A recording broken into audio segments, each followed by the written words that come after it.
자, 하나님의 말씀은 갈라디아서 3장 1절에서 5절입니다. 어리석도다 갈라디아 사람들아, 예수 그리스도께서 십자가에 못 박히신 것이 너희 눈앞에 밝히 보이거늘 누가 너희를 꾀더냐.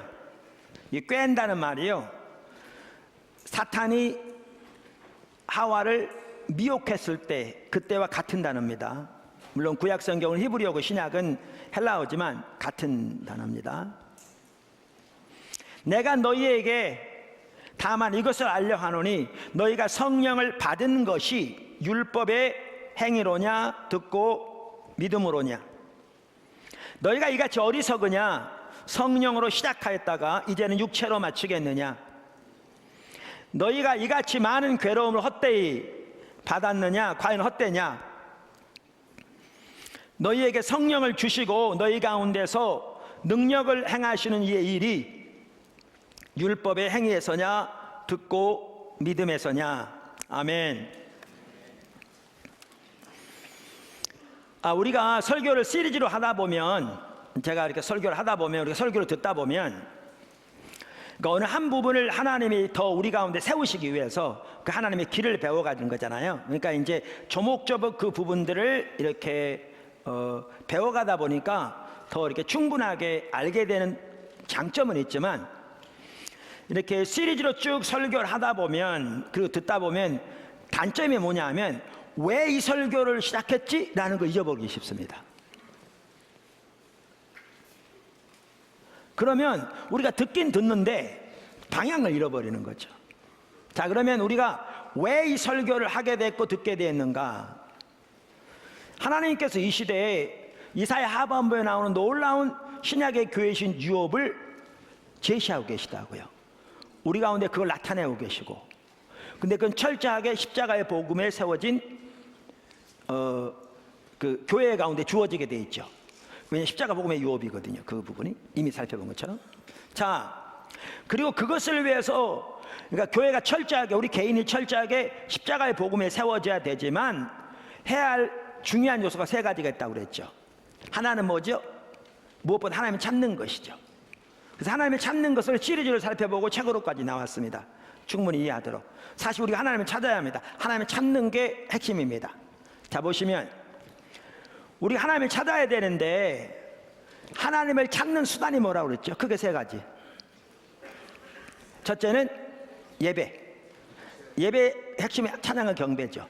그러니까 찬양과 경배를 그냥 드린다고 되는 게 아니라, 우리가 찬양과 경배의 가치를 말하는 것처럼 우리 눈에 보이진 않지만 지금도 여전히 살아계셔 함께 하시는 하나님을 우리 영적인 눈으로 선명히 바라보면서 그분께 우리 마음에서부터 또박또박 그 가사 하나하나에 우리의 마음을 실어 그분께 찬사를 드리고 그분으로 인하여 기뻐하며 그분을 마음껏 높이는 그 예배가 핵심인 거죠.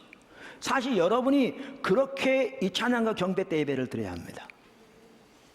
그러면 거기에 놀라운 하나님과의 만남과 교제가 있게 될 것이고 자라날 겁니다. 근데 여러분이 포도나무께 와서 등록은 해서 지체가 되었지만 우리의 찬양 시간에, 우리는 예배라고 표현하는데, 예배 시간에 그렇게 하나님을 예배하지 못하고 그렇게 하나님을 소위 말하면 하나님과 만남이 이루어지지 않는다면 그거요, 마당만 받는 예배입니다. 그냥 행사만 치르고 돌아가는 거죠. 예배 핵심입니다. 두 번째 핵심이 뭐죠? 두 번째, 이 하나님을 찾는 그 수단. 두 번째는 기도입니다. 당연히 기도. 근데 그 기도 중에서도 중보기도가 중요합니다. 왜냐하면 그저 우리의 필요와 목적을 위해 하나님 앞에 주시옵소서 구하는 게 하나님 찾는 것은 아니라고 살펴봤잖아요.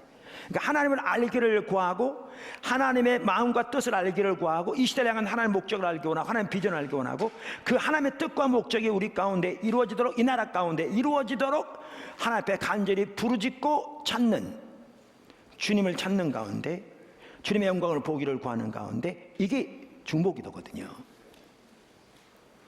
그러니까 우리가 시간대별로 쭉 중보기도가 있을 뿐만 아니라 저녁 7시에서 9시 사이면 찬양팀들이 같이 서서 그렇게 주님을 찾고, 그렇게 주님의 얼굴을, 주님의 영광을 보기 원하고, 그렇게 주님의 뜻과 목적이 이 땅에 우리 가운데 이루어지도록, 열방 가운데 이루어지도록 간구하게 모이잖아요.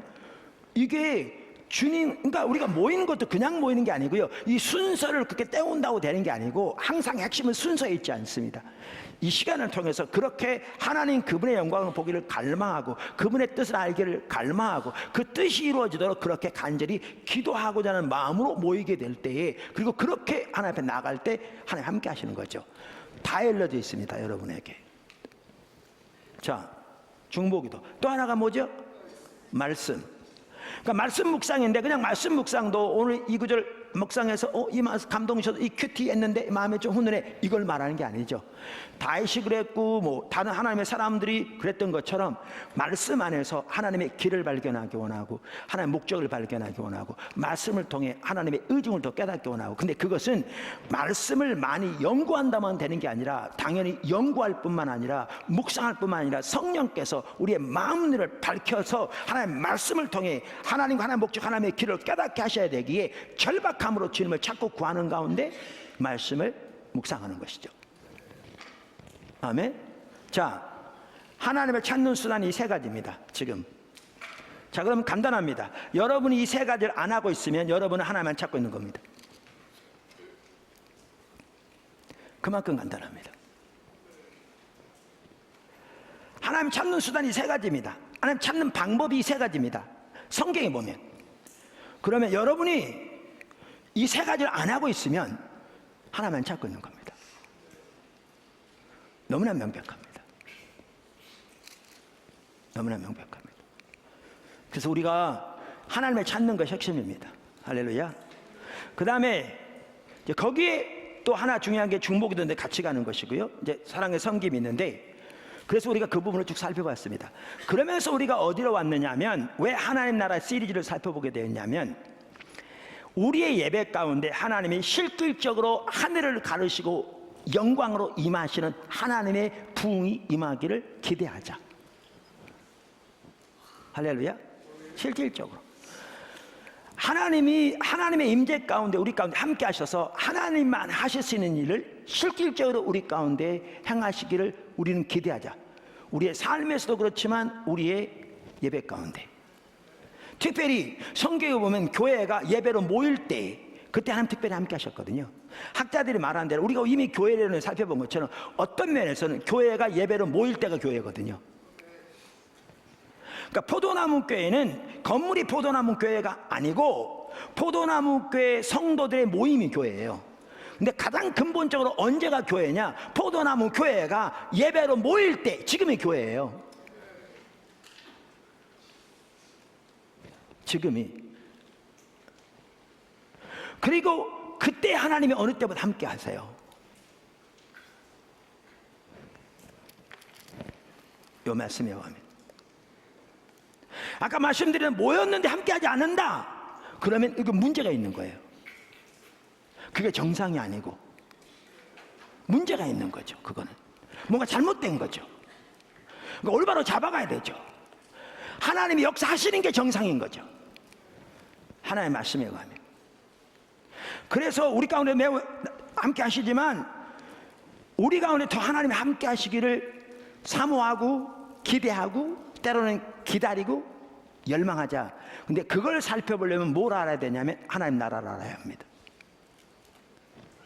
하나님 나라, 특별히 헌존하는 하나님의 나라. 그래서 우리가 이 하나님 나라를 지금 살펴보고 있는 겁니다. 하나님 나라는 토픽이 광범위합니다. 그래서 예를 들면 일터에서 어떻게 하나님 나라 백성으로 하나님 나라의 도구로서 또한 하나님 나라 확장을 위해 쓰임받을 것인가, 그곳 하나님의 통치가 임하기를 위해 쓰임받을, 이것도 너무나 중요한 요소죠, 사실은. 그래서 하나님 나라는 매우 광범위한, 예수님이 설교하신 주제 핵심이 하나님 나라예요. 우리 신앙을 하나님 나라를 올바로 이해하지 않고 이해할 수가 없는, 그래서 큰 토픽이지만 우리가 하나님 나라를 살펴보게 된 주된 이유는 우리의 예배 가운데, 우리의 모임 가운데, 우리의 삶 가운데 하나님의 살아계신 실제적인 역사를 더욱 사모하고 기대하자. 그러려면 하나님 나라를 살펴보지 않을 수가 없어서 살펴보게 된 것이지요. 그 뭐죠? 지금 포도나무교회 환자들이 많습니다. 이런저런 환자들이. 한편 우리에게 더 기도하라고 하나님께서 하신 것 같아요. 또 하나님께서 어떤 환자들은 정말 기적적으로 치유해가고 계신 분도 계십니다. 또 치유하신 분도 계시고. 지난번에 몇 주 전에 수영로 교회에서 그게 있었잖아요. 저기 그 세계 선교대. 거기 KWM에서 우리 사단법인 청년 선교를 위해서 부스까지 줬어요. 그래서 거기서 이제 선교사님들 와서 문의하고 그러면 우리 간사님들, 그 다음에 부산에서 서물교 선교 연합하는 우리 목사님들, 사모님들 거기 지키면서 얘기했는데 어떤 일이 한 번 있었냐면요. 선교사님 한 분이 왔는데 사모님이 수술을 받다가 귀에 의사 선생님이 잘못했는지 이 신경이 끊어져 버렸어요. 수술하다가. 그래서 한쪽 귀는 못 듣게 됐어요. 그러니까 신경이 끊어져 버렸다니까요. 의학적으로. 그러니까 듣는 게 불가능해요. 근데 너무나 불편한 거죠. 근데 그때 청년 선교 2+2 프로그램 그거 문의하러 왔다가 이 얘기하는 중에 그 사실을 알게 된 거예요. 그래서 거기 있는 목사님과 사모님들이 그럼 우리 같이 기도할까요? 그래서 기도해 주세요. 그래서 한 5분 정도 기도했대요. 길게도 안 했대요. 근데 그 귀가 들린 거예요.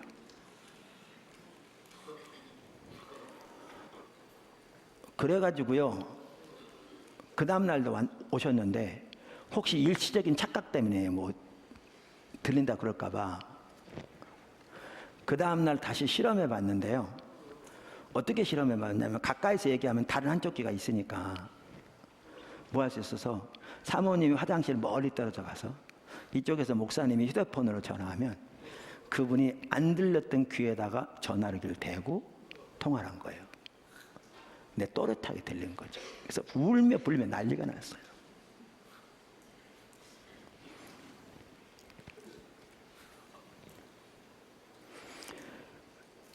그러니까 우리가 치유를 위해서 뭐 추구하고 그런 건 아니죠. 근데 하나님 나라의 한 핵심이 뭐냐면 성령을 통한 전인적인 치유 사역이잖아요. 예수님의 삶에 나타난 것처럼. 주의 나라를 섬기는 데서 그분은 너무나 소중한 한 부분이었잖아요. 만들어주신 게. 그러니까 하나님께서 그런 일들을 우리 가운데 더 나타내기를 원하시면 우리는 당연히 그렇게 하나님이 역사하시도록 기대하고 사모하고 위해서 기도해야죠. 환자들을 위해서. 그런데 이 부분을 올바로 이해하려면 뭐가 우리가 올바로 이해되냐면 하나님 나라를 올바로 이해해야 돼요. 하나님 나라를. 그래서 하나님 나라에 대한 전반적인 부분들을 한 부분을 살펴보는 거잖아요. 그러면서 쭉 살펴보다가 여러 가지를 살펴본 중에 지금 지난 몇 주 전부터 뭘 살펴봤냐면 예수님이 없이 하나님 나라가 가능하지 않듯이 성령님이 없이 하나님 나라가 가능하지 않은 거죠. 그래서 하나님 나라와 성령을 통한 전인 사역, 전인 치유 사역, 예수님의 삶에 나타나는 이것이 얼마나 밀접한 관계가 있는가를 살펴보았고 성령의 능력으로 또 그 다음에는 하나님의 나라와 성령의 임재가 얼마나 밀접한 관계가 있는가를 살펴보았죠. 그런데 문제는 이거죠. 그래서 성경은 뭐라고 말하고 있는가 하면 누가복음에 예수님께 제자들에게 너희가 하나님 나라를 구하라. 너희 아버지께서 너희에게 그 나라를 주시기를 기뻐하시느니라. 그런데 그 말은 바로 그 누가복음에 나오는 구하는 자에게 하늘에 계신 너희 아버지께서 성령을 주시지 않겠느냐 이 말과 정확하게 일치된다고 학자들이 얘기하는 거예요. 같은 것을 말한다고. 왜냐하면 그 하나님 나라가 성령을 통해서 이 땅에 임하고 역사하고 확장되기 때문에. 그러니까 우리는 예수님이 하나님 나라를 구하라. 그것은 다른 말로 하면 성령을 구하라. 하늘에 계신 너희 아버지께서 구하는 자에게 성령을 주시지 않겠느냐 이렇게 말했는데 그러면 하나님 나라를 위해서 이처럼 성령이 절실하게 필요한데 문제는 그렇게 나오면 곧바로 어떤 사람들은 뭐라고 표현하냐면 우리가 예수를 믿으면 성령님이 우리 속에 다 이미 와 계신데 무슨 성령을 또 달라고 그러느냐 이렇게 반박하는 거죠. 그들의 신학적인 이유 때문에. 그러니까 이 부분을 올바로 이해하려면 우리는 반드시 뭘 이해해야 되냐면 성령 세례와 성령 충만을 올바로 이해해야 되는 거죠. 할렐루야. 그래야 우리는 성경이 말하는 하나님의 길을 따라 하나님의 말씀의 토대에서 우리는 성령의 역사도 어떻게 구할 것인지를 선명히 볼 수가 있는 것이지요.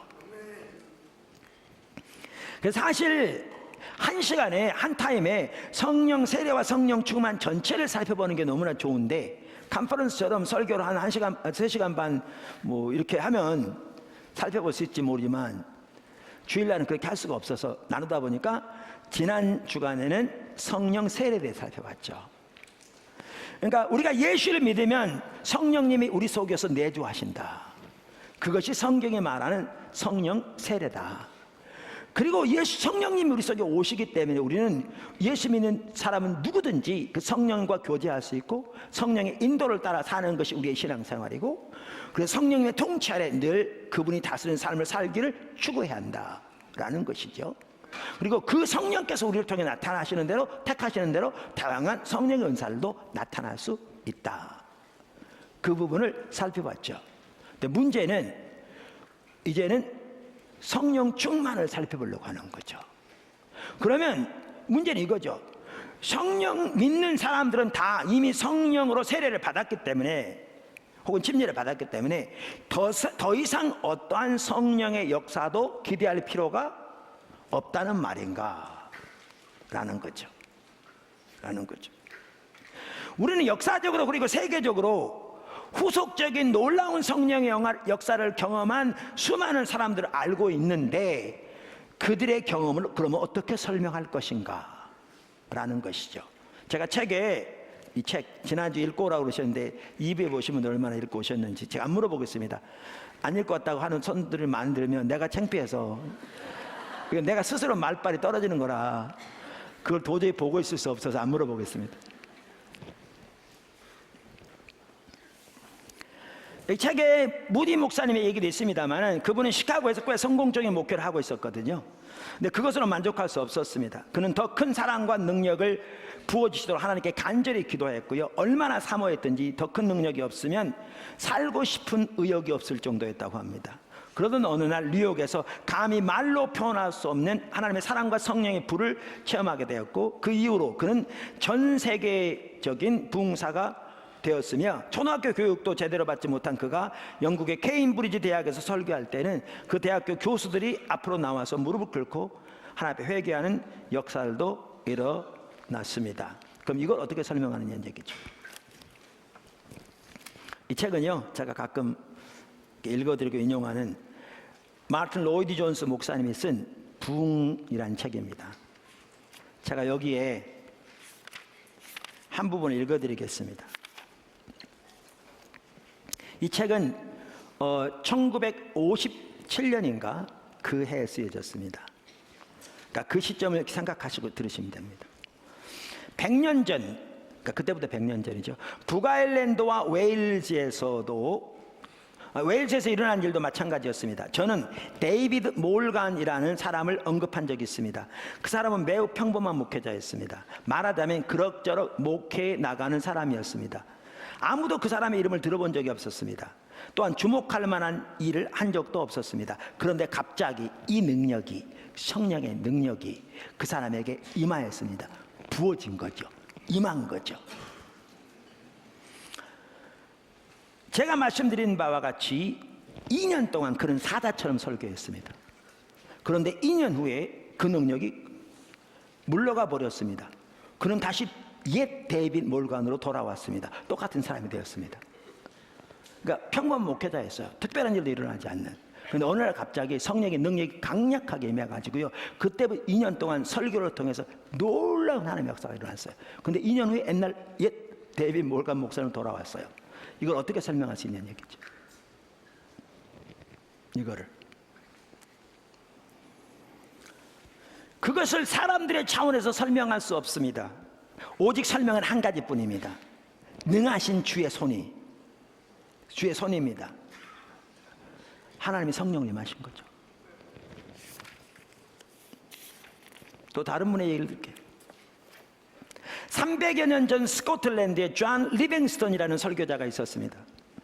존 리빙스턴의 생애에 참 놀라운 날이 있었습니다. 그는 그의 자서전에서 자기는 매우 평범한 설교자였다고 스스로 얘기했습니다. 그런데 그 생애에 대한 기록을 맡으면서 이렇게 말했습니다. 어느 날이었다. 나는 그날을 결코 잊지 못할 것이다. 1630년 6월이었다. 그러면서 설명한 내용이죠.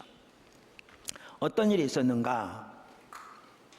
주일날 여러 번에 걸쳐서 예배를 인도하고요. 월요일 아침이 되었습니다. 리빙스턴이 설교를 부탁받게 되었습니다. 그는 묵상회에 들러 나갔습니다. 그런데 갑자기 자기는 설교할 수 없다는 자기의 무능력을 깨닫게 된 거죠. 이대로는 안 되겠다는. 그래서 설교자 부적합하다는 느낌을 갖게 돼서 도망하고 싶었습니다.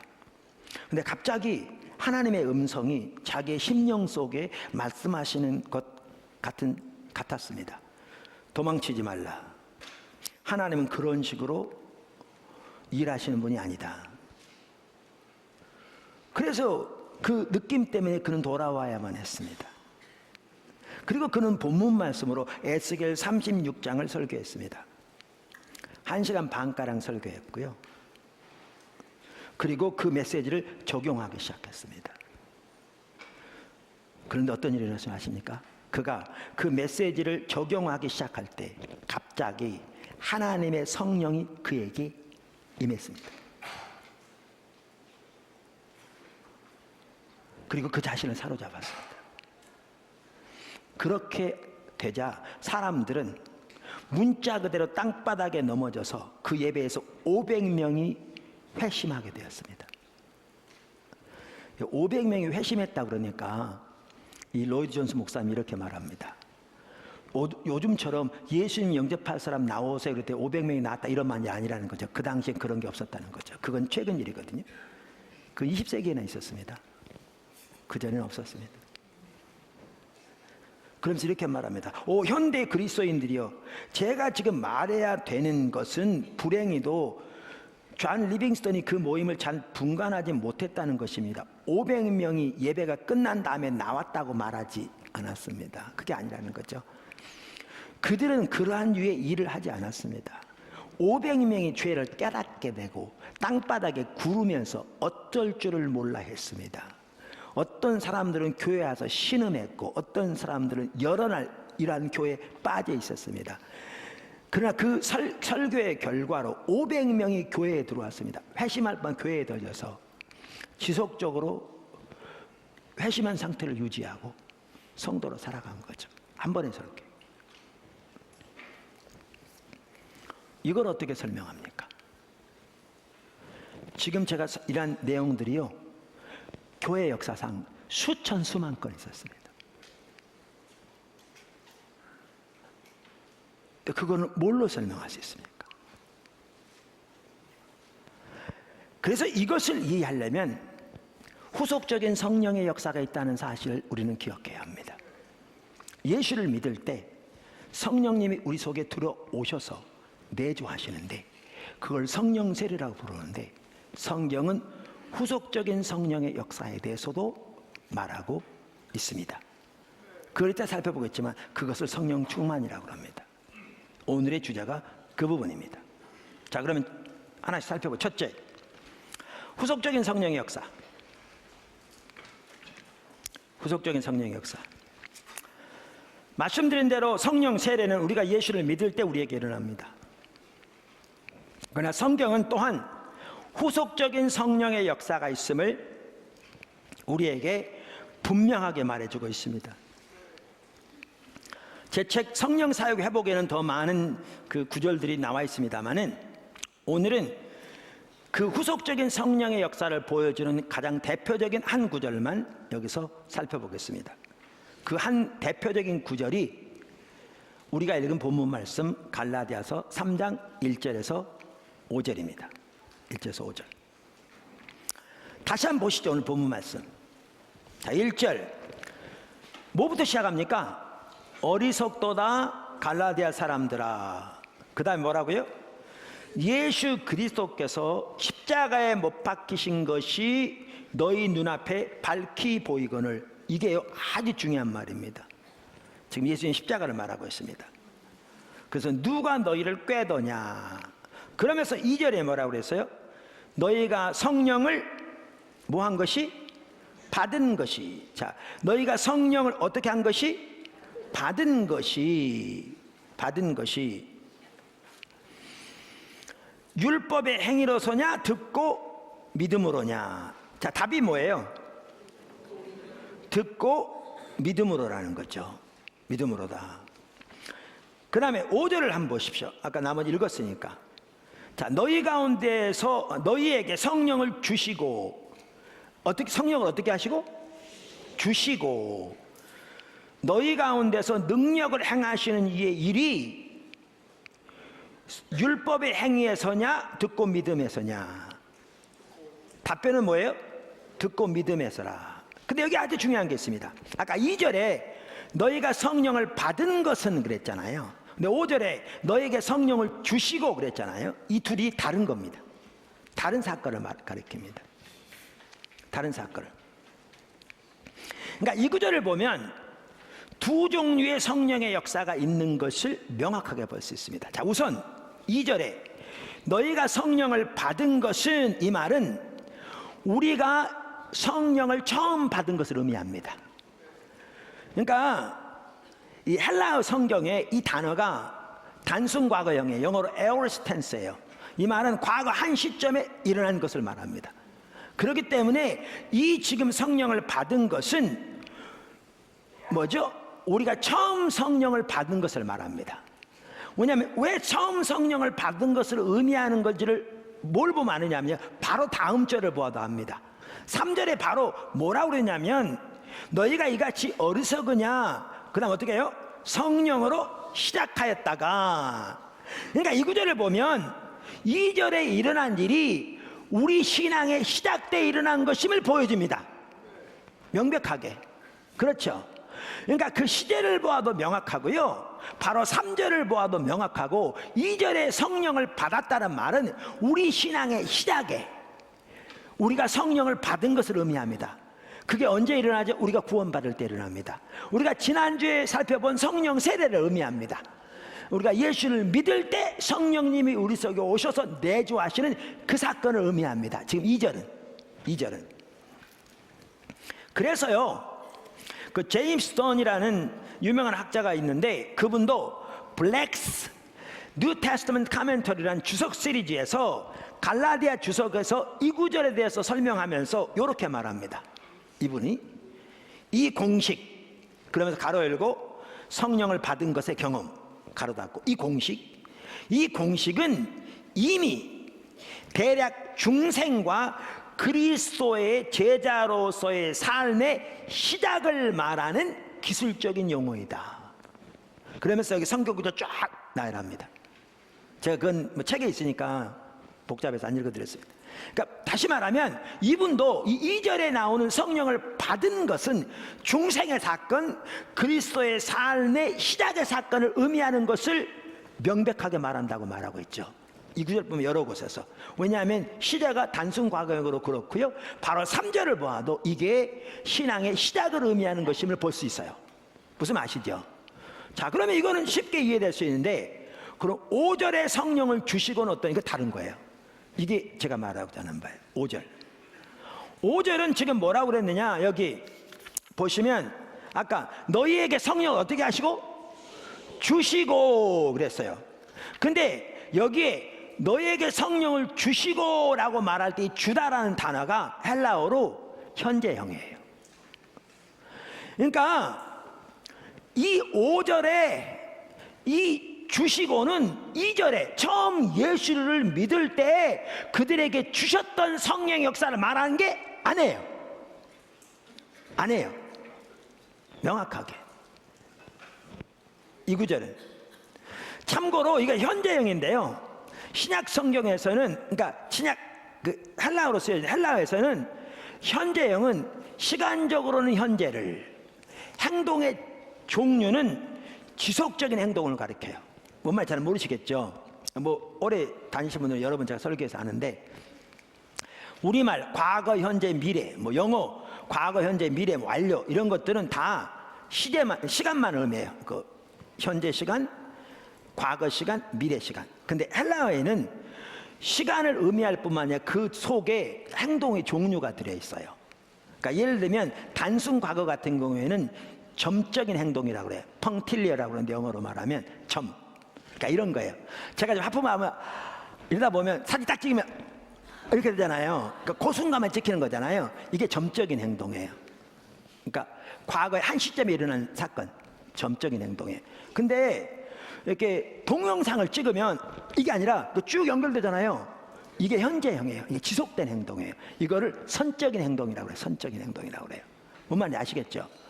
그러니까 5절에 나오는 성령을 주시고는 현재형으로서 2절에 나온 성령을 받은 것을 의미한 게 아니에요. 그 이후로 하나님이 그들에게 지속적으로 성령을 주신 걸 의미해요. 후속적인 성령 역사를 가리켜요. 둘이 달라요. 둘이 달라요. 그래서 제가 페투라 주석을 가끔 인용하잖아요. 그 페투라 주석도 5절에 대해서 이렇게 얘기해요. 5절에 대해서 2절은 갈라디아 교회인들이 성령을 받았던 과거 사실에 대해 역점을 두어 과거 시제로 표현했지만 아까 말한 대로 본절은 5절은 그 말이죠. 현재 시제로 되어 있다. 하나님이 성령을 주시고 능력을 행하시는 두 사역은 현재 분사를 사용하고 있다. 이는 과거에도 사역하셨지만 지금도 사역하시는 현재적인 의미를 보다 부각시키기 위한 것이다. 바울은 지속적 의미를 나타내는 두 개의 현재 분사를 사용하여 하나님께서 갈라디아 교인들이 처음 회심할 때뿐만 아니라 지금도 계속 역사하고 계심을 강조하고 있다. 이거는 너무나 자명한 사실이에요. 그러면 여기 5절에 성령을 주시고 이 말은요, 예수 믿은 후에, 그래 성령을 이미 받은 후에도 하나님께서 갈라디아 교회 성도들에게 성령을 지속적으로 주신 걸 볼 수가 있어요. 후속적인 역사예요. 그럼 어떤 분들은 이런 분들이 있어요. 성령은 한 분인데 그럼 이미 우리에게 예수를 믿을 때 오신 성령님은 뭐고, 또 그 후에 지속적으로 반복적으로 주시는 성령님은 뭔가? 어떤 분은 뭐 이렇게 표현하기도 해요. 풍선이 이렇게 큰데 거기다 바람 더 불면 더 커지잖아요. 뭐 이렇게 표현하기도 하는데 저는 그렇게 하지 않아요. 하나님의 일은요, 우리 인간의 지혜로 다 판단하지 못해요. 삼위일체 하나님의 진리요, 인간의 지혜로 알 수 없는 거예요. 판단할 수 없어요. 그러니까 예수님께서 니고데모에게 거듭남에 대해서 말하면서 내가 세상의 것을 말해도 네가 이해하지 못하는데 하늘의 것을 말하면 어떻게 이해하겠느냐. 거듭남이 세상의 것이라는 게 아니라 거듭남은 세상의 비유라도 있어요. 근데 많은 일들은 세상에 비유도 없는 것들이죠. 바울이 3층전에 다녀온 후에 말로 표현할 수 없는 많은 걸 보았다고 그랬는데, 여러분 개미가요 독수리의 세계를 다 이해할 수 없어요. 독수리가 인간의 세계를 다 이해할 수 없어요. 인간이 하나님의 세계를 다 이해할 수 없어요. 성령은 한 분이신데 제 안에 온전히 와 계세요. 근데 여러분 안에 성령이 온전히 와 계세요. 그럼 내 안에 와 계신 성령은 뭐고 여러분 안에 계신 성령은 뭔가요? 그러면 성령은 한 분이니까 이 세상에 기독교인이 예를 들면 20억 명이면 성령님의 20억 분의 1만큼은 내 속에 와 계시고 20억 분의 1만큼 여러분 속에 계시고, 그래서 20억 명의 속에 있는 성령님을 다 합하면 한 분이 되는 건가요? 전혀 아니죠. 여러분 성령의 역사는 인간의 지혜로 판단할 수 없어요. 우리는 하나님의 말씀을 보고 이해할 뿐이에요. 삼위일체 하나님도 그렇고요, 하나님의 주권과 인간의 자유가 성경에 나라니까 이것도 인간의 지혜로 이해할 수 없어요.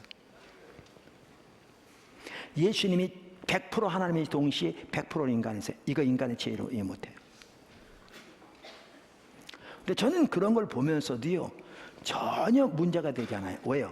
제가 하나님의 모든 일을 다 이해할 수 있다면 하나님 더 이상 하나님이 아니에요.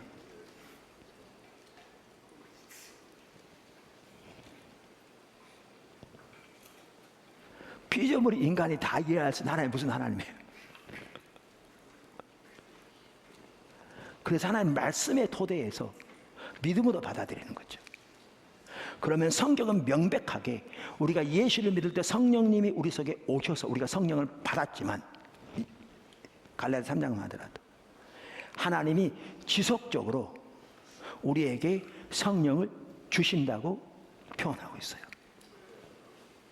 할렐루야.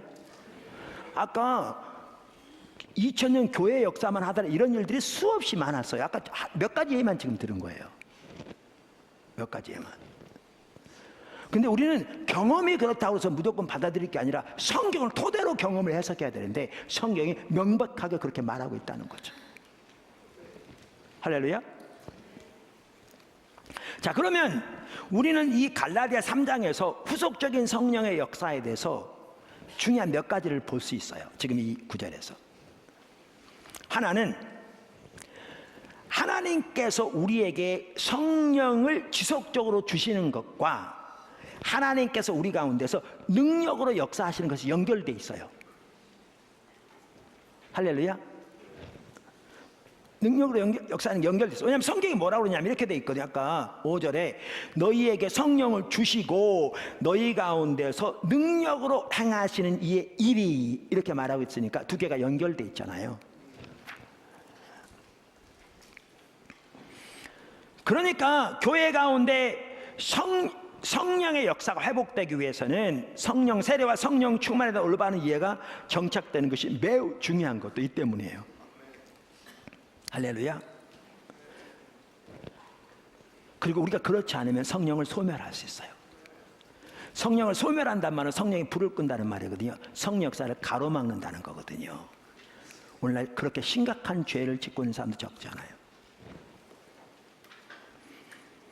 자, 성령을 주시고 능력으로 역사하시는 것이, 그러니까 우리는 하나님께서 우리의 예배 가운데 아까 말씀드린 대로 우리가 펴온 대로 하늘을 가르시고 이곳에 임하기를 원한다는 것은 하나님이 우리에게 성령을 부어주시기를 원하는 거죠. 오셔서 우리 삶에 깨닫게 해주시고 죄가 보여져서 아까 우리가 읽은 교회 역사처럼 자기 죄가 보여져서 땅바닥 죽은 자처럼 꼬꾸라져서 자기 죄를 회개하고 돌이키고 근본적으로 변화되는 역사가 있게 해주시고 전인적인 치유 역사도 있게 해주시고 억압들이 끊어지는 역사도 있게 해주시고 자유케 되는 역사가 있게 해주시고 주님 앞에 나아가는 우상들이 깨지는 역사가 있게 해주시고, 이거요 성령이 오셔야 돼요. 성령의 역사예요. 성령을 주시고 능력으로 역사하시는 분이 하나님이라는 거죠. 둘이 연결된 걸 볼 수 있어요. 그래서 교회 가운데 말씀드린 대로 이러한 하나님의 역사를 기대할지인데 이 성령 세례와 성령 충만에 대한 올바른 이해가 있어야 한다는 거예요. 할렐루야. 또 하나 중요한 걸 볼 수 있어요. 여기에 보면 후속적인 성령 역사는 반복적으로 임하는 것입니다. 그러니까 앞으로도 살펴보겠지만 현정이라고 그랬잖아요. 현정은 아까 뭐라고요? 선적인 행동, 그러니까 반복적으로 나타나는 행동이라 그 말이죠. 지속적인 행동. 아까 학자들도 얘기했듯이 이 말은 뭐냐면 하나님이 우리 가운데 오늘 놀랍게 성령을 부어주셔서 놀라운 일을 하셨다고 해도 우리는 내일 또 그 역사를 기대할 수 있어요. 그렇게 사모함이 있어야 돼요. 주일날 낮에 그렇게 함께 하셨어도 주일 밤에 그렇게 하시기를 사모할 수 있고요. 우리 오이코스 몸에 그렇게 할 수 있고요. 우리 저녁 기도회 때도 그렇게 하기를 할 수 있고요. 낮에 중보기도에 소수가 모일지라도 그렇게 성령께서 임하시기를 우리는 사모하고 기대할 수 있어요. 왜요? 이게 반복적으로 주어지는 것이거든요. 할렐루야. 그래서 저는 우리 포도나무교회 지체들이 이러한 성령님의 역사에 더 열려져 있어야 돼요. 더 사모하고. 뭐의 토대에서? 하나님의 말씀의 토대에서. 세 번째, 여기 중요한 게 뭐냐면 처음 성령을 받은 것이건 후속적으로 하나님께서 성령을 지속적으로 주시는 것이건 둘 다 아까 뭘로 가능하다고 그랬어요? 듣고 믿음으로 가능해요. 우리나라 과거 이게 오순절 은사주의 영향인데요. 이렇게 가르치는 분들이 많았어요. 방언의 은사를 받으려면 기도원 가서 나무뿌리 하나 뽑아야 된다. 뭐 예언의 은사를 받으려면 나무뿌리 작은 거 가지고 안 된다. 큰 나무뿌리를 뽑아야 된다. 그러니까 너무나 적지 않은 사람들이 은사를 받으려면 교회에서 혹은 기도원 가서 금식하고 부르짖어서 은사를 달라 기도하다 보면 혹시 은사가 줄지 모르는 이런 이해를 가지고 있어요. 성경에 보면요, 은사를 사모하라고 되어 있기 때문에 하나님께 더 놀라우게 역사하시길 기대하고 사모하고 기도하는 건 중요하지만 하나님의 성령이 우리에게 주어지는 것이 처음 성령을 받을 때건 후속적으로 성령을 주셔서 역사하는 것이건 율법의 행위로서 주어지는 게 아니에요. 그건 잘못된 거예요. 그렇게 잘못된 이해를 갖다 보니까 어떤 은사가 나타나면 자기가 그만큼 수고하고 헌신했더니 은사가 주어진 거라고 하면서 너무나 잘못된 이해를 가지고 내게 은사가 나타나서 내가 이만큼 은사를 받고서 얼마나 많은 대가를 지불했는데 네가 와서 공짜로 그냥 받아가냐, 그러니까 난 헌금했다, 이런 사람도 더구나 적지 않죠. 완전히 막아버리는 거죠, 한국교회. 믿음으로. 근데 여기에 아주 중요한 게 있어요. 성령이 우리에게 처음 주어지는 것이건 지속적으로 주어지는 것이건 그건 전적으로 십자가 때문에 주어져요. 십자가 때문에. 아까 3장 1절에 뭘로 시작해서 제가 아까 언급했죠. 어리석도다 갈라디아 사람들아, 예수 그리스도께서 십자가에 못 박히신 것이 너희 눈앞에 밝히 보이거늘 누가 너희를 꾀더냐. 이렇게 시작한 이유가 성령의 역사가 처음 예수를 믿을 때 우리에게 성령이 주어지는 것이건 지속적으로 성령을 주셔서 하나님의 역사를 이루시는 것이건 그것이 전적으로 우리에게 예수님의 십자가 때문에 주어지는 거예요. 그러므로 우리는 그것을 뭘로 받습니까? 오직 믿음으로 받는 거죠. 그래서 율법의 행위로냐 듣고 믿음으로냐 이렇게 말하고 있는 거죠. 예수님의 십자가 때문에 우리는 믿음으로 받는 거예요. 할렐루야. 이걸 더 명확하게 볼 수 있는 게 어디냐면요, 바로 그 갈라디아 3장 아래쪽이에요. 그 같은 단락 내에 있어요. 3장 14절. 예수 그리스도께서 우리를 위하여 저주를 받은 바 되사 율법의 저주에서 우리를 속량하셨으니 기록된 바 나무에 달린 자마다 저주 아래 있는 자라 하였습니다. 그러니까 여러분 성경에 보시면 알지만 신명기 21장 23절에 보면 나오는데요, 나무에 달린 자는 하나님의 저주를 받은 자라고 나와 있거든요. 자, 네, 거기 우리의 위대한 구원에 나오지만 예수님 당시의 종교 지도자들에게 예수님은 눈의 가시와 같았어요. 그들의 기준이 안 맞았거든요. 근데 함부로 대적하기도 힘들었어요. 왜냐하면 강력한 역사가 나타나고 사람들은 그걸 하나님의 역사로 받아들이니까 자기들은 그것을 바알세불 귀신의 왕들을 산다고 그렇게 하는 건데, 그래서 예수를 함부로 죽일 수도 없었어요. 왜냐하면 그러면 순교자 만드는 거잖아요. 그럼 제자들이 더 불붙어 일어나겠죠. 그래서 그들이 묘안을 낸 게 뭐냐 하면 예수님을 반역자로 모른 거였어요. 왜냐하면 그 당시 로마의 지배 아래 있었기 때문에 로마에 반역하는 자마다 십자가 형틀이 처형을 당하게 돼 있었거든요. 근데 성경에 보면 나무에 달린 자는 저주받은 자라고 써 있기 때문에 예수를 십자가에 못 박혀 죽게 만들면 백성들에게 봐라, 저는 거짓 선지자에서 하나님의 저주를 받아서 십자가 죽은 거야, 나무에 달려 죽은 거야, 그러니까 다 거짓이었어, 그 능력 그 사탄의 능력이었어, 우리가 말했잖아, 이렇게 말할 수 있었어요. 그래서 그들은 그렇게 성공했어요. 그래서 예수님을 십자가에 못 박아 죽게 만들었어요. 그래서 모든 게 끝난 것 같았어요. 그래서 제자들은 뿔뿔이 흩어졌어요. 실망과 좌절 가운데.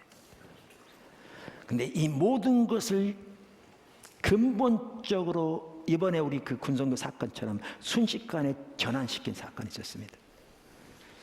그게 예수님의 부활이었습니다. 성경 공부하러 오시라니까. 근데 제가 말하고자 하는 건 뭐냐면 이거예요. 예수님이 십자가에 돌아가심으로, 나무에 달려 돌아가심으로 저주를 받는 게 맞다는 거예요. 그러니까 예수님의 제자들이 부활하신 예수님 만난 다음에 이제 근본적으로 돌이켜지게 되는데 십자가 부활의 의미도 깨닫게 된 거죠. 그러면서 그들이 깨닫게 된 게 뭐였느냐?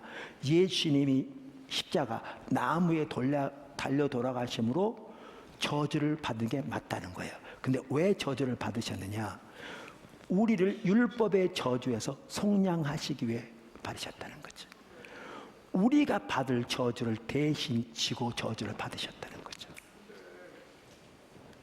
그러면 예수님이 저주를 받으심으로 우리를 율법의 저주에서 속량하셨는데 그 결과가 뭐였느냐? 그게 21절 그 다음 절에 나오는 겁니다. 아까 읽은 14절에 이는 목적이라고 볼 수도 있고 결과라고도 볼 수 있어요. 근데 결과라고 부르는 게 더 좋을 것 같아요.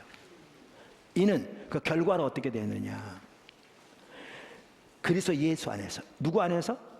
그리스도 예수 안에서 아브라함의 복이 이방인에게도 미치게 하고, 또 우리로 하여금 믿음으로 말미암아, 뭘로 말미암아? 믿음으로 말미암아 성령의 약속을 받게 하려 하심이라. 그러니까 예수님이 나무에 달려 돌아가심으로 저주를 받는 게 맞았어요. 성경대로. 저주를 받으심으로 우리를 율법의 저주 속량하셨고, 그 결과로 어떻게 되느냐? 이방인은 우리들에게까지도 그래서 예수 안에서 아브라함의 복이 미치게 되었는데, 우리가 받은 아브라함의 복의 핵심이 뭐냐? 성령의 약속이라는 거죠. 자, 그러면 또 하나, 여기 성령의 약속이라는 말입니다. 자, 이게 소유격이라고 그러잖아요. 일반적으로 일본 속격이라고 그러는데, 자, 그러면 여기 보세요. 이게 나의 키잖아요. 나의 열쇠. 그러면 이게 이 말은 뭐냐면 내 소유의 열쇠라고 말했잖아요. 근데 내가 어떤 분에게 열쇠의 선물을 줘요. 열쇠의 선물. 그 말은 열쇠가 소유한 선물이라는 뜻이 아니고 선물이 곧 열쇠인 거죠.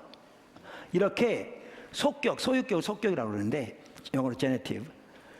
그 소유격도 용도가 여러 가지가 있어요. 그럼 여기에 성령의 약속이란 말은요, 성령이 소유한 약속이란 말도 아니고 성령이 주신 약속이란 말도 아니고, 이 구절에서는 성령이 곧 약속이에요. 내가 열쇠의 선물을 준 것처럼. 그러니까 이 말이 뭐냐 하면, 예수님께서 그랬잖아요.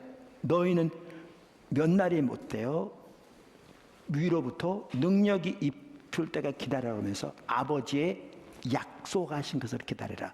그렇게 해서 임하신 분이 뭐였어요? 성령이거든요. 그러니까 이 경우에는 성령이 곧 하나님의 약속이에요. 그럼 이렇죠. 예수께서 십자가에 못 박혀 돌아가심으로 저주를 받은 바 되시고, 그 저주를 받은 바 되사 우리를 율법의 저주에서 속량하셨는데, 그 결과가 뭐냐? 예수 그리스도 안에서 아브라함의 복이 우리에게 임하고, 그 핵심이 약속하신 성령을 우리가 믿음으로 받게 되었다는 겁니다.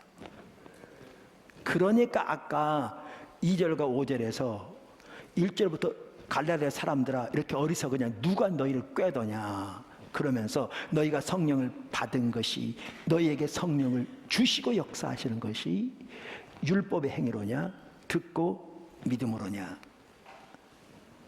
답변은 명확한 겁니다. 그래서 보십시오. 성령을 처음 받은 것이건 지속적으로 성령을 우리에게 주셔서 하나님의 놀라운 일들을 우리에게 이루시는 것이건, 그 모든 것은 뭐 때문에 우리에게 가능하게 되느냐면 예수님의 십자가 때문에 가능하게 되었거든요. 우리의 노력이 아니라 예수님의 십자가 때문에, 명확하게 십자가 때문에. 그리고 우리는 그것을 무엇으로 받게 되느냐? 믿음으로 받게 되지. 할렐루야. 믿음으로. 그러니까 우리는 예수님의 십자가의 보혈의 공로를 하나님 앞에 의지하고 하나님 앞에 나아가 하나님께서 하나님의 일을 위하여 우리 가운데 지속적으로 특별히 우리 모일 때마다 성령을 부사 하나님의 일을 우리 가운데 더욱 나타내 주시기를 우리의 삶 가운데, 우리 가정 가운데, 우리의 예배 가운데, 교회 가운데 나타내 주시기를 사모하고 기도하고 열망하되, 우리는 오직 예수 그리스도 십자가의 공로를 지어 나아가 하나님의 은혜를 믿음으로 사모하고 기대할 수 있습니다. 여러분, 이러한 이해를 가져올 바로 나갑니다. 할렐루야. 자, 이와 같이 성경에 보면요, 후속적인 성령의 역사가 명백하게 있습니다. 자, 두 번째, 두 종류의 성령 충만. 이제 이 부분이 이제 살펴볼 핵심입니다, 사실은. 자,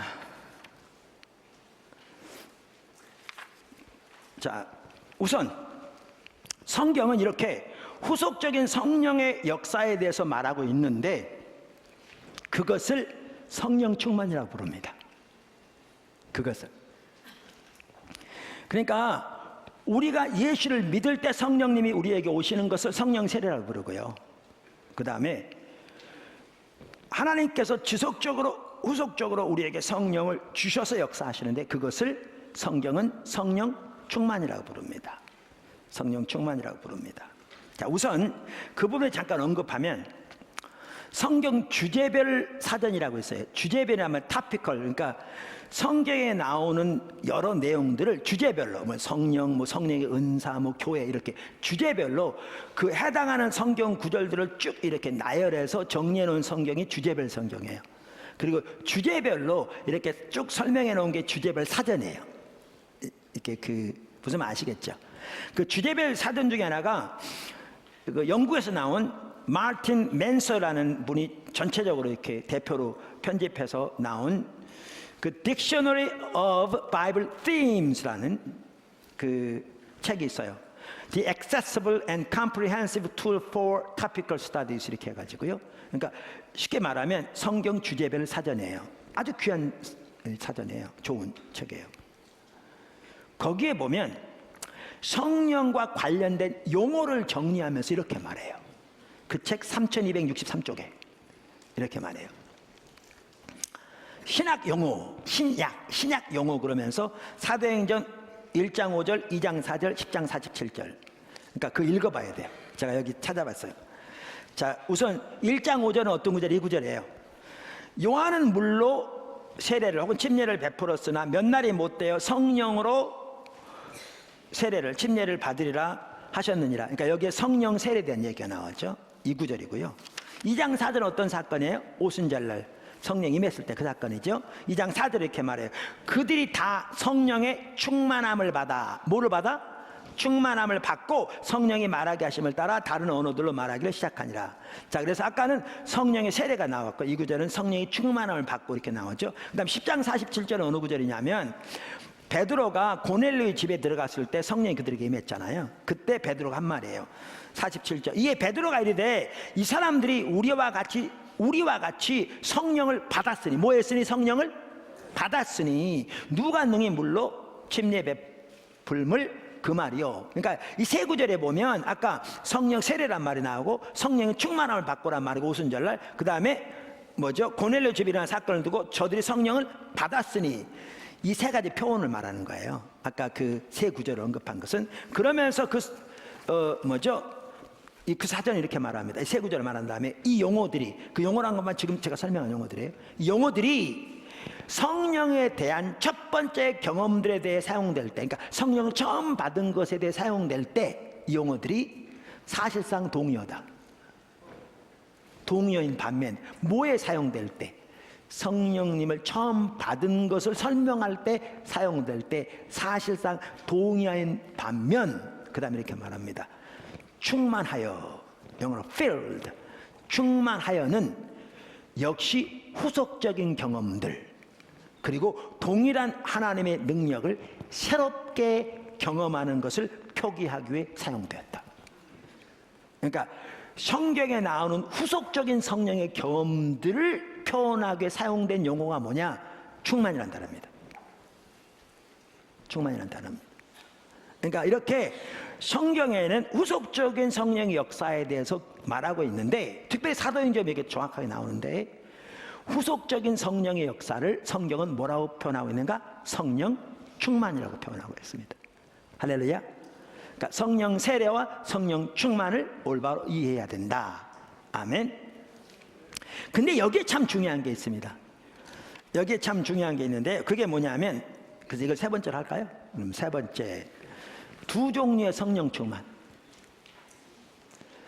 그러니까 후속적인 성령 역사를 살펴봤고, 그 후속적인 성령 역사를 성경은 성령 충만이라고 부르고 있는데, 세 번째, 성경에는 두 종류의 성령 충만이 있어요. 이게 사실은요, 제가 살펴보자는 핵심입니다.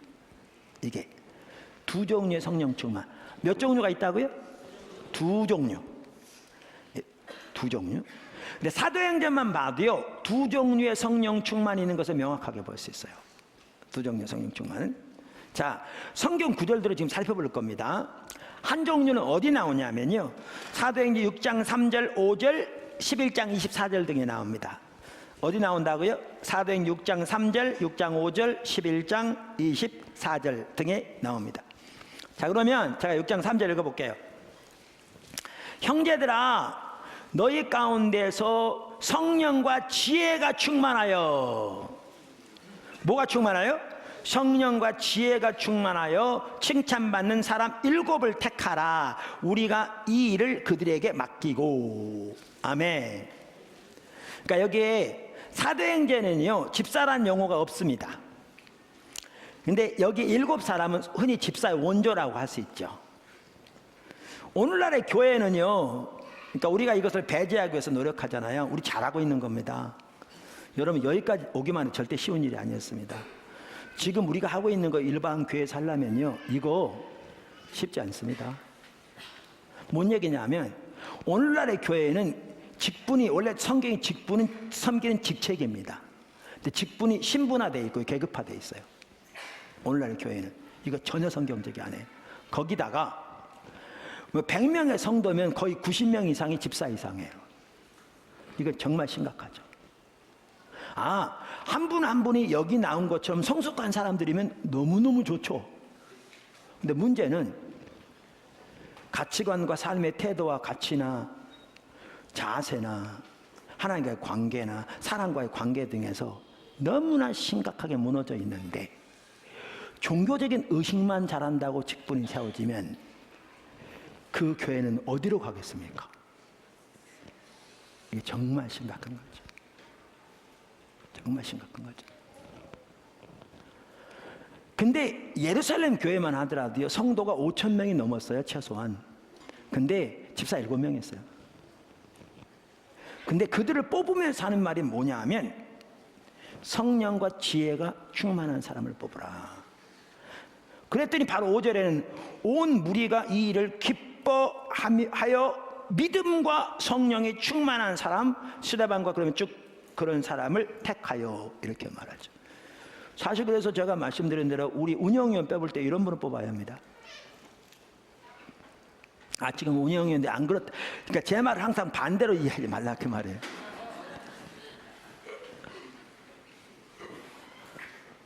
그렇게 이해하면 한이 없어요. 그죠? 꼬부라지게 해가지고. 그러니까 앞으로 운영위원 뽑을 때 이게 기준입니다. 성경대로.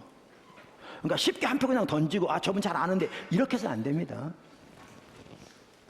이렇게 해서 안 돼요. 중요한 리더일수록 하나님 중심적인 사람이 세워져야 그 교회가 하나님 중심으로 가지. 아멘? 자, 그래서 여기 보면 성령과 지혜가 충만한, 그 다음에, 근데 여기 우리말에는요, 이런 거 신경 안 썼어요. 그러니까 제가 보기 좀 불만스러워요. 여기 6장 3절에 보면 성령과 지혜가 충만하여 이렇게 돼 있죠. 하여. 그 다음에 아까 6장 5절에는 뭐라고 했어요? 믿음과 성령이 충만한, 이렇게 돼 있어요. 그러니까 여러분 그럴 수 있어요. 아니, 성령이 충만하여가, 성령이 충만하냐, 그 얘기지. 그러니까 구분 안 하고 있는 거예요. 그러니까 우리말 번역하면도 구분 안 하고 있는 거예요, 이거를.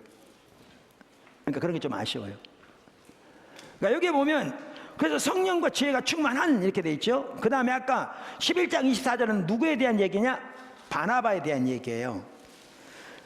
바나바는 착한 사람이요 성령과 믿음이 충만한 사람이라. 이분도 어떤 사람이라고요?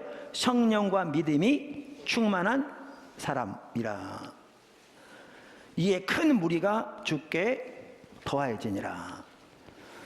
그러니까 이게 한 가지고요. 다 같은 걸음이에요. 여기에요. 그 다음에 성경에 보면 또 다른 종류의 성령 충만이 있어요. 그게 어디 나오냐면, 한 예를 들면 사도행전만 하더라도 어디 나오냐면, 그게 사도행전 4장 8절에 나와요. 사도행전 4장 8절. 자, 그러면 성경 우선 보시죠. 다. 사도행전 4장 8절. 예, 잘 따라오고 있습니다. 자, 사도행전 4장은 무슨 사건이죠? 3장에서 베드로와 요한이 성전에 기도하러 가다가 성전 문에 앉아있는 날 때부터 안진뱅이 된 40살쯤 된 사람을 치유한 거죠. 그게 계기가 돼서 사람들이 놀라면서 베드로와 요한에게 달려왔는데 그들에게 복음을 전하죠. 이런 일을 하니까 그 당시 종교 지도자들이 큰 위협인 거죠. 왜냐면 영향력이 확대되니까 예수님의 제자들이. 그랬더니 베드로를 공회 앞에 세우고 협박하는 거죠. 그랬을 때 베드로에게 일어난 일을 지금 기록하고 있는 겁니다. 4장 8절. 아멘. 자, 보시죠. 이에 베드로가 성령이 충만하여, 여기 이렇게 번역되어 있어요. 뭐하여? 성령이 충만하여 이르되 백성의 관리들과 장로들아. 그러면서 이제 만일 병자에게 행한 착한 일에 대하여 이 사람이 어떻게 구원을 받았느냐고 오늘 우리에게 질문한다면 너희는 알라, 너희가 죽인 십자가에 못 박고 죽인 그 예수님을 하나님이 살리셔서 그 나사렛 예수님 건강하다 이렇게 전한 거잖아요. 그 공회 앞에서 담대하게. 그래서 여기 보면 이 아까 말한 두 종류가 성령이 충만하여라고 말 이렇게 번역도 하니까 그게 그 말이 똑같은 것 같아. 근데 원어를 보면 둘이 달라요. 원어를 보면 달라요. 그럼 어떻게 다르냐면요, 이렇게 달라요. 그래서 두 종류의 성령 충만이 있어요. 먼저 여기 아까 6장 3절, 6장 5절, 11장 24절에 있는 성령 충만은요, 어떤 충만이냐면 이런 충만이에요. 이 종류의 성령 충만은 영어로 많은 경우에 어떻게 번역하냐면 full of the Holy Spirit 이렇게 번역해요. full of the Holy Spirit. 우리말로 번역한다면 성령의 충만한 이렇게 번역해요. 그래서 세 번 중에 두 번 이렇게 번역했잖아요. 성령의 충만한 그런 형태로, 그러니까 형용사 같은 형태로 번역돼요. 그러면 이게 뭘 의미하냐면요, 이것은 모든 그리스도인들의 이상적인 상태를 가리키는데, 초대교회 당시 귀한 하나님의 사람들이 성령에 충만했다는 말은 그들이 늘 성령의 통치 가운데 살아감으로 그들의 성품이 성숙했으며 그리스도가 다스리는 삶을 그들이 살았다는 말이에요. 그러니까 여기에 성령에 충만하는 성령 내주, 그러니까 이건 뭐와 관련되면 내주하시는 성령님과 관련돼요. 뭐와 관련되고요? 내주하시는 성령님과 관련돼요. 그러니까 내주하시는 성령님과 친밀한 교제 가운데서 성경 갈라디아서 5장에 말한 것처럼 그분의 인도를 따르며 그분의 통치 가운데 살아감으로 그들의 성품이 성숙하는 그리스도인의 성품이 되는 것을 말하는 거예요. 이걸 성령의 충만한이라고 번역하고 있어요. 자, 그러니까 7사람을 뽑으라 그러면서 믿음과 성령에 충만한 사람을 뽑으라, 이 말은 아까 그 스데반 나오고 바나바도 나오잖아요. 이런 사람들 어떤 사람이었다는 말, 이 말은 무슨 뜻이냐면 저들이 성령의 통치 가운데 늘 살아가고 그리스도의 통치 가운데 살아가고 그분의 인도에 민감해 순종하는 삶을 삶으로 그들이 영적으로 성숙한 사람들이었다, 그 뜻이에요. 아멘. 이게 성령 충만의 한 종류예요. 이제 다음에 좀 더 이걸 구체적으로 살펴볼 거예요. 한 종류예요. 무슨 말 아시겠죠? 근데 아까 4장 8절은 전혀 다른 거예요. 4장 8절은 전혀 달라요. 이 경우에는 영어로는 어떻게 번역하느냐 하면요, 아까 처음 건 어떻게 번역했다고요? Full of the Holy Spirit 이렇게 번역했다고요. 근데 이 경우에는 어떻게 보냐면 Filled with the Holy Spirit 이렇게 했어요. Filled with the Holy Spirit, 동사 형태로. 이건 뭘 말하냐면요, 아까 말한 그것이 성령과의 동행하는 삶을 통해 지속적으로 그분의 통치 가운데 살아가는 삶을 말했다면, 이 경우에는 그걸 말하는 게 아니라 성령님이 그 시점에서 그들에게 임한 것을 말해요. 이 둘이 달라요. 무슨 아시겠죠? 그러니까 그 헬라의 시제를 보면 이게 명확해요. 그러니까 성령님이 그 시점에서 능력으로 임하신 사건을 말한다고요. 무슨 아시겠죠? 이걸 그렇게 표현해요. 그러니까 사도행전에 나오는 또 다른 종류의 성령 충만은 성도들 안에서 특별한 일을 행하시기 위해, 이제 앞으로 자세히 제가 설명할 겁니다. 다음 주 가야 될 것 같네요. 오늘 시간이 많이 됐습니다. 혹은 성도들이 특별한 임무를 수행하거나 성취할 수 있도록 성령께서 그 시점에서 그들에게 능력으로 임하시는 것을 말합니다. 둘이 달라요. 그래서 이 종류의 성령 충만은 사역이나 직임을 위해 성도들을 능력으로 무장시켜주는 것과도 관련이 있습니다. 그리고 말씀드린 대로 이 종류의 성령 충만은 대부분 영어로 filled with the Holy Spirit이라고 번역하고 있습니다. 아까 베드로 그러니까 그 당시 공회는 그 배후에 사실은 로마에까지 권력이 연결되어 있었잖아요. 그들의 지배 아래 있었지만 그 어마어마한 권력 있잖아요. 그 권력 앞에 이제 교회가 시작되어서 예수 믿지 얼마 되지도 않은 사람들 얼마 되지 않은 그 어부 출신이 그들 끌려간 거잖아요. 벌벌벌 떨어야 할 텐데 근데 그 앞에서 그야말로 담대히 선포하잖아요. 근데 이게 베드로가 늘 평소 때 성령이 그를 다스리고 통치하는 성령의 통치 아래 삶을 살았기 때문에 그렇게 됐다는 말이 아니에요. 그게 아니에요. 그러니까 우리가 이제 과거에 설교를 이런 설교를 많이 들었거든요. 겟세마네 동산에서 그 예수님 잡히셨을 때 베드로 따라갔잖아요. 그랬더니 그 계집종 하나가 당신 예수 제자지? 그랬더니 자기 목숨이 두려워서 나중엔 저주까지 자기 내려가면서 3번씩이나 부인하잖아요. 그러니까 이와 같이 자기 목숨이 두려워서 그 계집종 앞에서 거짓말로 그렇게 예수를 부인했던 그 베드로가 옷을 내라 성령을 받고 보니까 그러니까 그 공회 앞에서 이렇게 담대하게 바뀌었다 이렇게 말하잖아요. 근데 그 틀린 말이에요. 한편은 맞지만 틀린 말이에요. 뭔 말이냐면 여기에 이 사건은 베드로가 지속적으로 성령님의 통치 아래 살았기 때문에 이랬다는 말이 아니에요. 당연히 베드로가 그 삶을 살았을 것이고 또 살기를 추구했겠죠. 근데 이 구절에 말하는 말은 뭐냐면 그 시점에서 성령이 그에게 임했다는 말이에요. 충만하게. 그리고 그 결과를 이렇게 했단 말이에요. 그러니까 예수님께서 너희가 핍박을 받을 때 무엇을 말할지 염려하지 말라. 성령께서 너희에게 그 말씀을 주시라고 했는 그 약속이 이루어진 거죠. 윌리엄 닐이라는 유명한 학자가 있습니다. 그분이 뉴 센츄리 바이블 카멘터리라는 주석 시리즈, 이 주석 시리즈를 다 유명한 시리즈들입니다. 거기에 사도행전의 주석을 달면서 이 지금 읽은 사도행전 4장 8절 베드로의 사건 이 부분에 대해서 이렇게 말합니다. 제가 이 학자들을 인용한 것은 이게 단순히 여주봉 목사가 한 얘기가 아니라는 거예요. 이게요. 신학 사전이 말하는 거고 성경 사전이 말하는 거고 학자들이 말하는 거고 그런 거란 얘기죠. 물론 학자들 중에 이 부분을 전혀 보지 못하는 사람도 많습니다. 전혀 언급하지 않은 사람도 많습니다. 그들의 신앙 자체가 하나님께 전혀 열려져 있지 않으면 그리고 성령께 열려져 있지 않으면 가려져 있는 거죠. 근데 성경은 명백히 이 부분을 보여주고 있습니다. 자, 윌리엄 닐은 이렇게 말합니다. 사도행전에서 누가란 말은 사도행전의 저자가 누가잖아요. 사도행전에서 누가는 스데반과 바나바와 같은 사람들에게 아까 처음 살펴봤던 그 구절이죠. 사람들에게 그리스도의 제자로서의 훌륭한 성품을 부여해 주었던 성령님의 영원한 내주와 이분도 그들에게 성품과 관련되고 그게 뭐와 관련돼요? 성령님의 내주와 관련된다는 거죠.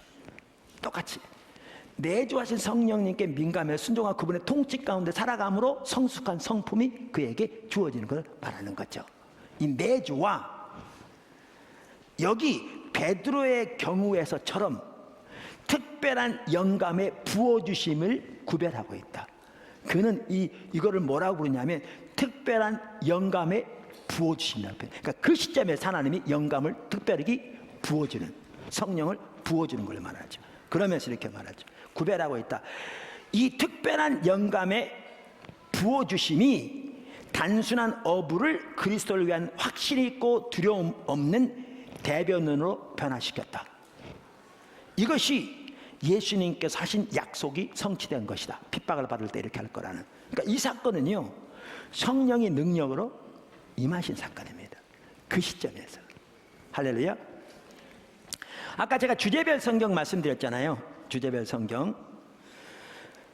그 주제별 성경도 이 두 가지를 이렇게 잘 정리하고 있어요.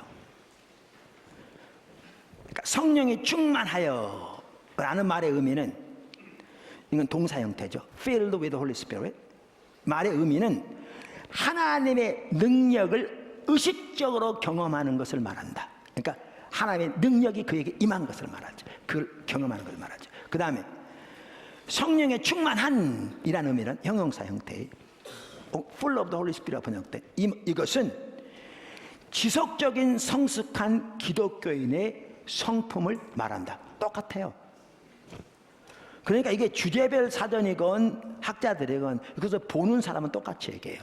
그러니까 여기에 보면 성경에는 명백히 후속적인 성령의 역사를 말하고 있는데, 그 후속적인 성령의 역사를 성령 충만이라고 말하고 있고, 그런데 성경에는 성령 충만이 두 종류가 있다. 사도행전마다 두 종류가 있다는 거죠. 어떻게 두 종류가 있다? 하나는 내주하신 성령님과 친밀하게 교제하면서 그분의 인도를 따르고 그분의 통치 안에 사는 삶을 통해, 여러분 성령 열매 있죠. 9가지 열매. 그 열매가 단순 거 아세요? 성령의 열매들 그 말이 아니고 성령의 열매예요. 이건 뭐냐면 성령께서 우리를 다스리고 통치하실 때 우리 삶에 나타나는 열매를 말해요. 그게 뭐와 관련되느냐? 성숙한 성품과 관련돼요. 이게 그리스도인의 이상적인 상태. 일꾼을 뽑을 때 그런 사람 뽑으라, 그 얘기죠. 할렐루야. 그러니까 이런 종류의 성령 충만이 있는 반면, 다음 주에 좀 더 자세히 살펴봅니다. 하나님의 목적을 위해, 하나님의 뜻을 성취하기 위해, 또는 하나님 백성들에게 하나님의 특별한 임무를 감당할 수 있도록 그 시점에서 능력으로 임하시는 성령 충만이 있어요. 그 시점에서. 아까 제가 읽었던 여기 그 나오는 사람들의 얘기요, 그거는 그 시점에서 그들에게 능력으로 임했던 성령의 역사였어요. 이 두 종류가 있어요. 왜 이 두 종류를 살펴보느냐 하면, 오늘날 너무나 많은 사람들에게 능력으로 임하시는 성령 충만에 대한 자리가 없어요. 이게 심각해요. 그러니까 실제로 하나님께 성령을 주시고 너희 가운데 능력으로 역사하신 일이 이랬는데 이 부분이 닫혀져 있어요. 그래서 우리는 하나님의 역사를 우리 가운데 마음껏 환영하고, 우리 가운데서 하나님의 뜻이, 하나님의 역사들이 놀랍게 이루어지기 위해서는 성령 세례와 성령 충만을 올바로 이해해야 되는데, 예수를 믿을 때 성령님이 우리 속에 오셔서 내주하시는 사건을 성경은 성령 세례라고 부르고 있고, 근데 성경은 후속적인 성령 역사를 말하고 있는데 그걸 성령 충만이라고 말하고 있다. 그런데 성령 충만은 두 종류가 있다라는 것이죠. 참고로 언어의 표기의 문제가 다를 수 있다고 그랬잖아요. 로이드 존스 목사님 제가 잠깐 언급했었는데, 그분은 성령 세례가 두 종류가 있다고 믿는 사람이거든요. 저는 하나라고 말씀드렸고, 근데 그분은 제가 이해한 바 똑같이 이해하되 능력으로 임하시는 성령 충만을 그분은 성령 세례라고 부를 뿐이에요. 무슨 말 아시겠죠? 똑같이 이해하는데 전체 예수를 믿을 때 성령님 우리 속에 오시고, 우리가 성령님 우리를 다시 통치하시는, 그래서 그 성품이 그리스도를 담는 성숙한 성품으로 자라야 되는 성령 충만을 그분도 당연히 인정하고 믿는데, 그리고 하나님의 목적을 위해 성령이 능력으로 임하시는 성령 충만이 있는데, 그분은 두 종류가 있다고 말하면서 이 능력으로 임하시는 성령 충만을 성령 세례라고 부를 뿐이에요. 같은 이해인데, 그래서 이처럼 두 종류가 있다는 걸 이해해야 되고요. 이제 다음 주에 이제 이 두 종류를 좀 더 상세하게 살펴보되, 특별히 그 중에서 능력으로 임하시는 성령 충만에 대해 상세하게 살펴보고자 합니다. 이 부분이요, 다음 주에 보겠지만 하나님의 부흥과도 밀접한 관계가 있습니다.